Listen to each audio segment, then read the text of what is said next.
विधायक आज आप आई थी मंगेश यादव घर पर, जस्ट मुलाकात हुई क्या? देखिए, मंगेश जी के फैमिली से मुलाकात हुई। माँ तो सिचुएशन में भी नहीं है कि अपनी बातों को रख सकें, बातचीत कर सकें।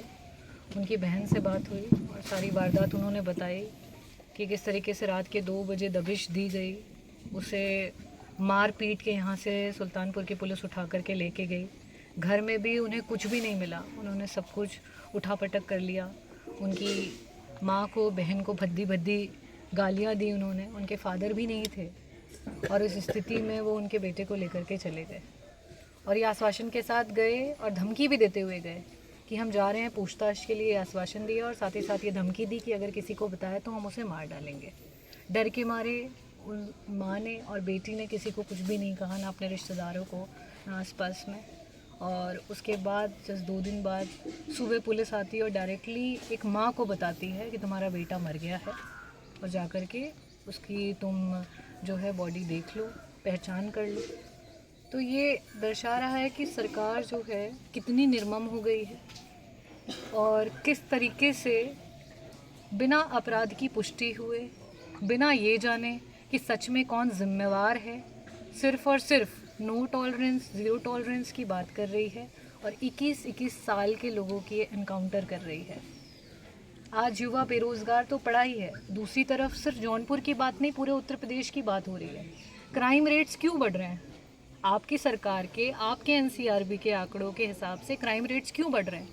क्राइम रेट्स इसीलिए बढ़ रहे हैं क्योंकि एक गरीब परिवार का बच्चा, चाहे वो एक दलित परिवार का हो, अदर बैकवर्ड परिवार का हो, उसको रात के 2 बजे उसके घर से, दरवाजे से आप दबोच करके एक माँ के सामने, एक बहन के सामने लेकर के चले जाते हो, जिसके ऊपर पहले के कोई बड़े अपराध भी नहीं हैं, उसे आप गैंगस्टर बना देते हो, उसे आप एक बहुत बड़ा गुंडा बना देते हो और रातों रात उसका इनकाउंटर कर देते हो। जब इस तरीके की वारदातें होती रहेंगी और बच्चों को जिस प्रकार की शिक्षा देनी चाहिए वो नहीं मिलेगी, जिस तरीके के रोज़गार देने चाहिए वो नहीं मिलेंगे, वो अपलिफ्टमेंट नहीं होगा, तो कोई भी एक गरीब परिवार का बच्चा क्या करेगा? वो मजबूर हो जाएगा गलत काम करने में, क्राइम करने में। यहाँ उन्होंने फिर से उसी चीज़ को दोहराया है। एक गरीब मासूम परिवार से उनका बेटा, इकलौता बेटा छीन लिया बिना पुष्टि किए। हमारा संविधान है, हमारा लोकतंत्र है और वो डिसाइड करता है कि उसने क्राइम किया था, नहीं किया था। प्रॉपर जुडिशरी के तहत उसकी जो भी अगर उसका क्राइम प्रूफ होता तो उस पर जो भी जजेस के थ्रू आदेश आते, जो भी उसका क्राइम होता उसको सज़ा मिलती।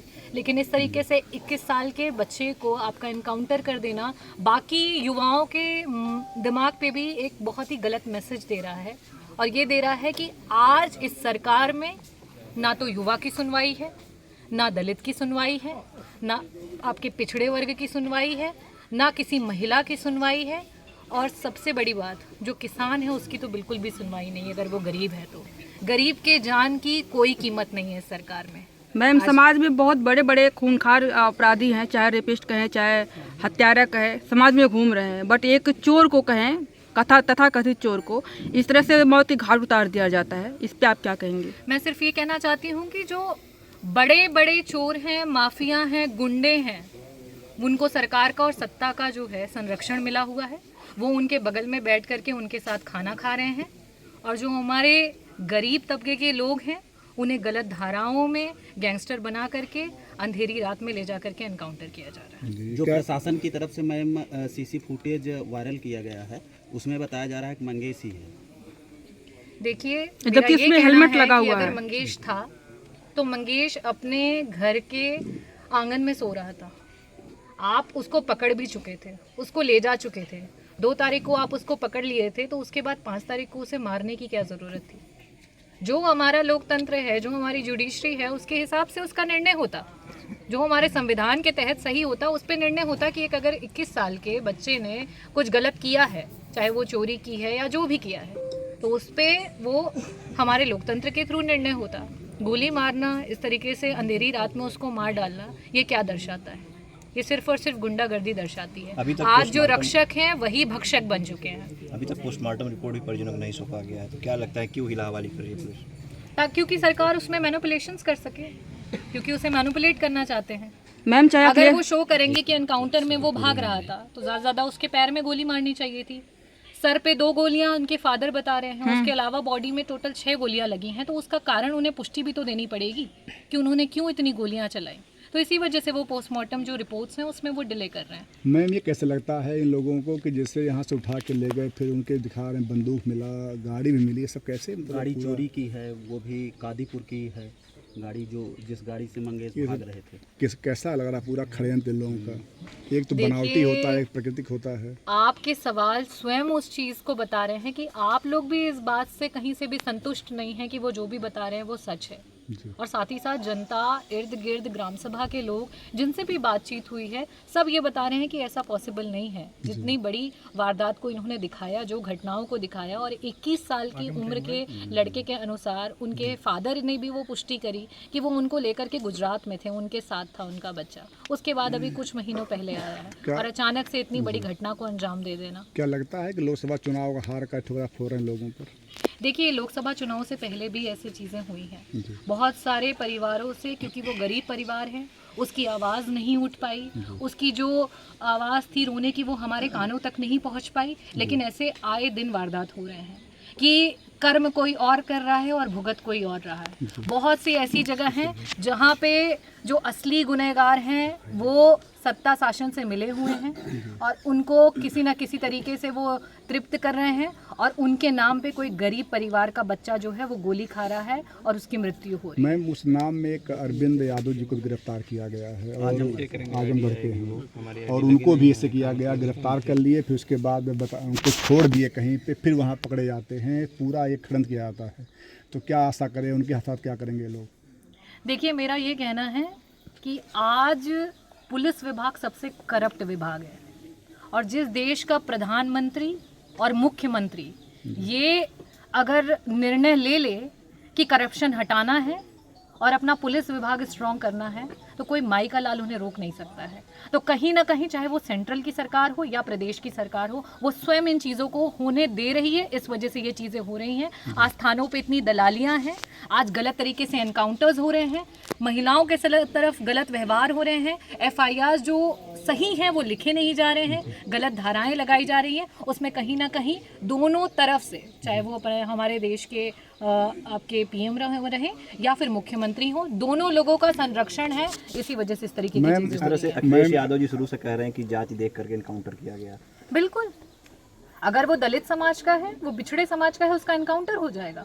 लेकिन वो अगर किसी अन्य जाति का है तो उसमें ये सारी चीज़ें नहीं आपको देखने को मिलेंगी। आप न्यूज़ देखिए, आप लोग तो न्यूज़ रिपोर्टर्स हैं, देखिए पिछली वारदातें जितनी हुई हैं उसमें आप जाति के अनुसार देख लीजिए कि किस समाज के लोग हैं जिनको गोलियां मारी जा रही हैं, जिन्हें बिना किसी प्रूफ के घोषित कर दिया जा रहा है कि ये क्रिमिनल होगा, ये चोर होगा, ये रेपिस्ट होगा, ये मर्डरर होगा। बिना किसी सबूत के आप उनको घोषित करके उन्हें मार डाल रहे हैं। योगी जी कह रहे हैं कि अपराधी है तो फिर मुठभेड़ होगी तो एनकाउंटर होगा।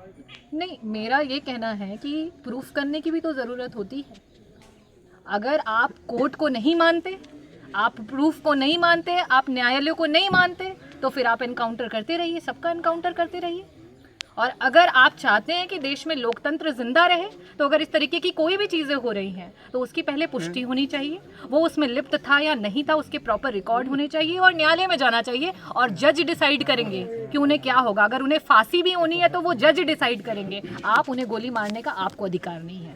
जिन्होंने मुलाकात की अखिलेश यादव जी से, क्या कुछ बताया, क्या और क्या कुछ आपको जानकारी मिली अखिलेश जी किस तरह से परिवार की मदद करने का कारण? जी देखिए, मंगेश का जाना पूरे समाज के लिए और मुझे लगता है युवाओं के लिए एक बहुत ही ऐसा मैसेज है, दिल दहलाने वाला मैसेज है। क्योंकि जो परिवार वाकई आज की महंगाई से त्रस्त हैं, जिनको एक समय का खाना खा करके आधी पेट खा करके सो रहे हैं, उनके बच्चों के दिमाग में बहुत तरीके के ख्याल आते हैं। लेकिन जब वो इस तरीके की वारदातों को देखते हैं तो उनका मन और टूट जाता है। उन्हें लगता है कि हम अच्छा करके क्या कर रहे हैं जब हमारे साथ ही गलत हो रहा है। इन परिस्थितियों में हम धन्यवाद करना चाहेंगे समाजवादी पार्टी राष्ट्रीय अध्यक्ष जी को कि वो युवाओं के साथ खड़े हैं, गरीब परिवार के साथ खड़े हैं और किसान परिवार के साथ खड़े हों। उन्हें पूरा भरोसा दिया है कि आर्थिक तरीके से पूरी आपकी मदद की जाएगी, और जो मंगेश के साथ हुआ उसके लिए CBI की जांच के लिए भी बात की जाएगी और इंसाफ दिलाया जाएगा। बीजेपी के लोग कहते हैं जब भी किसी अपराधी के ऊपर कार्रवाई होती है सबसे ज़्यादा पीड़ा जो है समाजवादी पार्टी को होती है। देखिए, ये भी कहते हैं उन्हीं के पाले हुए गुंडे हैं। इस समय अगर सबसे ज़्यादा पीड़ा किसी को है तो वो BJP के सारे विधायकों को है। और ये सबके सामने है। क्योंकि आज सबसे ज़्यादा अगर दिक्कत किसी को है तो मुख्यमंत्री जी से सबसे ज़्यादा दिक्कत खुद उनकी पार्टी के विधायकों को है। क्यों? कहीं ना कहीं आज उन्होंने प्रशासन को अपर हैंड दिया हुआ है, जिसकी वजह से भ्रष्टाचार बढ़ता चला जा रहा है। भ्रष्टाचार में लिप्त प्रशासन आंखों से इतनी अंधी हो चुकी है कि इस तरीके के गलत चीज़ों को अंजाम दे रही है। तो आज बीजेपी के विधायक खुद धरना दे रहे हैं, जगह जगह पे बैठे हैं, जो आए दिन आप लोगों के माध्यम से हम चैनल्स पे देख सकते हैं। तो इसलिए आज वो किसी स्थिति में नहीं है कि वो बोल सके कि समाजवादी पार्टी क्या कर रही है। मैम लास्ट में जो पुलिस महकमा के बड़े बड़े अधिकारी रिटायर्ड हो चुके हैं, वो लोग कहना है कि इस तरह से अगर विपक्ष आरोप लगाएगा तो पुलिस अपना काम नहीं कर पाएगी। क्या कहना है इस पर आप? देखिए, मेरा सिर्फ ये कहना है, पुलिस का काम है पकड़ना, गिरफ्तार करना। जी। आगे का काम आज से नहीं, जब से संविधान बना है तब से है कि न्यायालय का निर्णय होगा। पुलिस का काम है सबूत लेकर के आना। हाँ, कोई अगर क्रिमिनल भाग रहा है, आप उसे नहीं पकड़ पा रहे हो, तब उसको पकड़ने के लिए आपने उसके पैर में गोली मार दी, उसे पकड़ लिया, उसे जेल में डाल दिया और उसको जज के सामने लेकर के गए, कार्यवाही हुई, ये आपका काम है। लेकिन 6 गोलियां मार के 21 साल के उम्र के लड़के को ये दिखा देना कि ये बहुत बड़ा गैंगस्टर था, बहुत बड़ा क्रिमिनल था और इसको हमने मार डाला, ये कहाँ का इंसाफ है और कहाँ का न्याय है। ठीक। विधायक जी,